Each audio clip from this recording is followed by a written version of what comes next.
Welcome to the frog racing service area. So if you are new and you have never crewed at a rally, usually the crew will have a service book. Every event is different, but usually you will have a schedule that tells you when the stages are and when the service are happening and how much time you will have for service. So you need to know how the schedule works so that you know at what time you need to be there to service the car. Sometimes there is a time to go spectate stages between services, sometimes there is not, so you need to be aware of this. There's also maps that explain where service is, where refuel is, how cars are going to come in and out, so you can get yourself familiar. There's also directions to go to all the stages. If the car breaks down on one of the stage, they will give you direction from service to those different stages so you can go and recover the car if needed. So be sure you make yourself familiar after registration with the service book so that you know where things are, and that will help you throughout the rally. So at service, we have here the board that's going to be your main tool to keep track of servicing the car.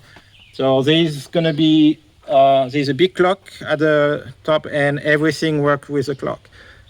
We have to be careful that if we are late, we get penalties, 10 seconds of penalty per minute late. So we have to try to do service exactly in the time that is allowed and not anything extra. This time is going to be synchronized with rally time, so everybody works on the same clock and we all have the same time.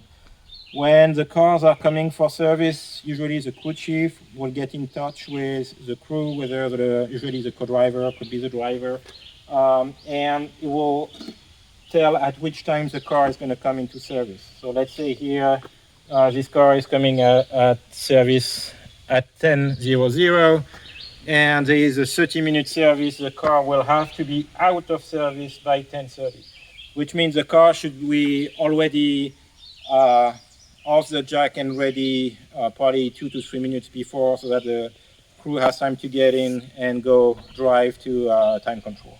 Before service, the crew chief will check with the co-driver the time for service in, service out, and eventually also the number of cans needed for refuel.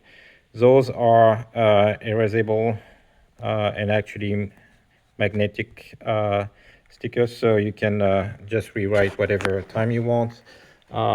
Service in, service out on both sides. Here we have the composition of the crew. Crew chief, person in charge of tires and wheels, brakes, suspension, fluids, and who is going to go for refuel.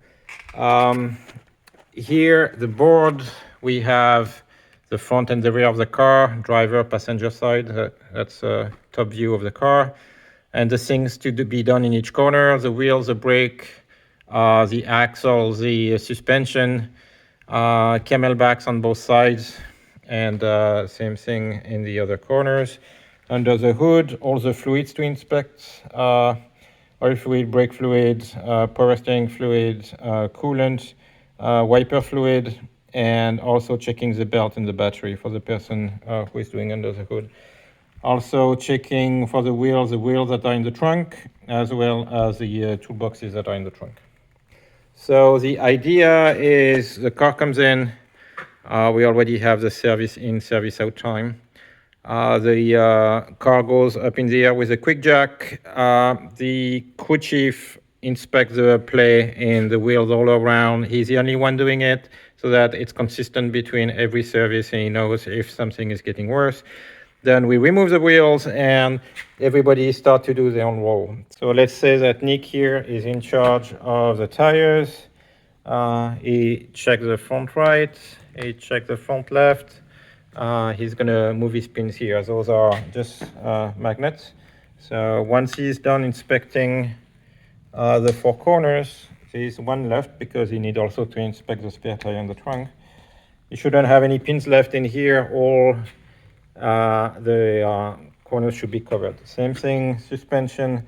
When it's done inspecting the corner, you can update the board with the corner that has been inspected. When he's done, he shouldn't have any pins left. Let's say Joel is doing the fluids. So it checks the oil first, and then brake fluid, wiper fluid, the battery, the coolant, the belt, the power steering. And here there are two left because the fluid also has to do driver and co-driver camelbacks. Here Martin is in charge of the brakes. When he's done doing the four corners, we'll be having the brakes done, and as a crew chief, he has to inspect the four corners, including the axles. And so when he is done inspecting those, he can put the pins here. If there is anything that needs attention or stuff, just write it on the board here. And at the end, the whole board, all the pins here cover all the items that needs to be checked. And here, nobody has any pin left. When the car is done, we are done with service and refuel, we can wipe everything out until next service, where the crew chief will meet with the co-driver or text the co-driver to know the time for the next service and how many cans are needed for refuel. The roles can be reassigned. You can move the magnets here with the names, and you just have to reset the pins for the next service so that they are ready to be moved again. And this way there is no need to wipe the board. So here the service board is reset for next service. But at the bottom here, there's going to be cheat sheets with reminding what's included in the role, like fluid crew, brake crew, suspension. And there's going to be a QR code with links to a quick video on what needs to be done in case you don't remember. Okay, so these for each car, there's going to be a left and a right, so it's written on it, passenger front here. Just take that slightly under the car. The black line is to align the center of the tire. You try to put it in the front of the center here, and then after that you just take your Quickjack, slide it over, put it at the edge of the red line here, and it's aligned. You just have to go up. It's exactly where it should be under the car. So when the car is ready to go out, you can just pull this. If the floor is the ground is flat enough, you might be able to pull the plywood. Otherwise, with the Quickjack on it. Otherwise, just pull the Quickjack. The car can also run over the plywood, but if the tires are dirty, that's probably going to go over the marking. So we'll try to avoid that. Okay. Here there's a up and down. So we press the up button. That's going to raise the car.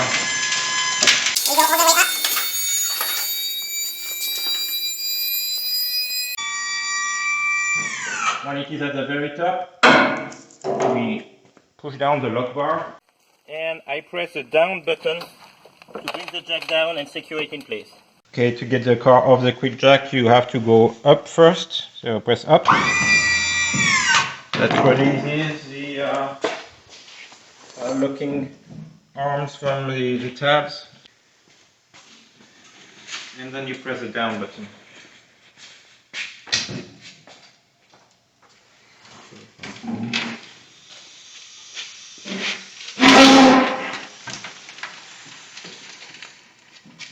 Sometimes you need some help at the end, especially when it's cold, to go down, so you can push with your foot to have them all the way down, and then you can slide it out. So the pin is attached to this red little lanyard. You just have to push the pin in like this, a bottle, so that if any of the cable gets pulled, it won't trigger the bottle. When the car gets out of service, the pin has to be removed so that the system is live in operation. So the tools themselves, the main tool cart with most of the tools is here. You have the impact guns here on the side. Those are the only impact guns you are allowed to use to do the lug nuts. 17 mil for the lug nut. This one is kind of hard to remove, so we leave it all the time on it. Yeah, there's a little driver here for Phillips and flathead. That's the charger for all the Ryobi batteries. Everything works on Ryobi batteries. Here we have our main flat wrenches from 8 to 19, and here the bigger sizes up to 24. We also have the ratcheting ones. So here, for example, 17, 19, which is one we use often. You have magnetic lights. If you need to do something later at night, you can turn them on, and they magnetize, so sometimes you can stick them in the engine bay. Here you have the spanner wrenches for the coilovers. On the side here you have all the prior bars.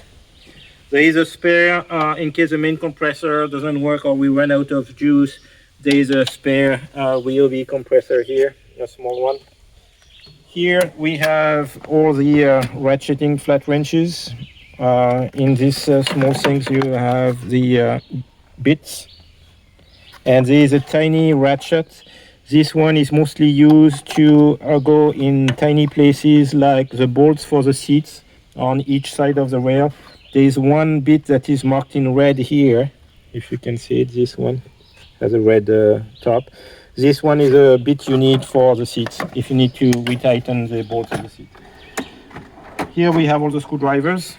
The screwdrivers can be magnetized. They have special bits at the end, and here there is a magnetizer, demagnetizer. So if you need to like grab something with a magnet, you put it in the magnetized bit here. Now this thing is gonna magnetize. I'm not sure if there's anything to magnetize in here. But here it magnetizes, and here it demagnetizes the bit of the screwdriver. Next drawer is most of the sockets. So we have here 3/8 with all the 3/8 sockets, 3/8 extension, 3/8 Allen, and here it's a special kit for bolts that have been rounded that you, if you want to extract them, you hammer them in, and you will be able to remove the damaged head. Extra batteries for all those Milwaukee tools. Here in pink, it's everything that is 1/4 inch. So the ratchet also is in pink, so that you know it's a 1/4 inch. That kind of a visual split of the, and the same thing, the 3/8 are in green. So everything here 3/8, and everything here 1/4 inch. The next drawer is everything 1/2 inch. So we have all the sockets, impact sockets, swivel sockets. Here we have an extra set of Allen. There is another thing to remove strip nuts or missing lug nuts that cannot be removed. You have all the ratchets, and here there is the torque wrench that we use. To start the torque wrench, stay pressed on the C button for 2 seconds or more. It's going to turn on. Usually the torque is set. If you had to change the torque setting, press set and go up and down. And this is not a click ratchet, this is electronic ratchet. So as soon as you arrive at the right torque, it's going to beep. When it beeps, you stop. You don't wait for a click or try to push more. Okay. It turns on by itself, or you can stay pressed on the C button and it will shut off. If it doesn't work anymore, the batteries are here. It's AAA batteries. You unscrew here and change the batteries. That's the main cart with the main tools, and then we have a bunch of boxes.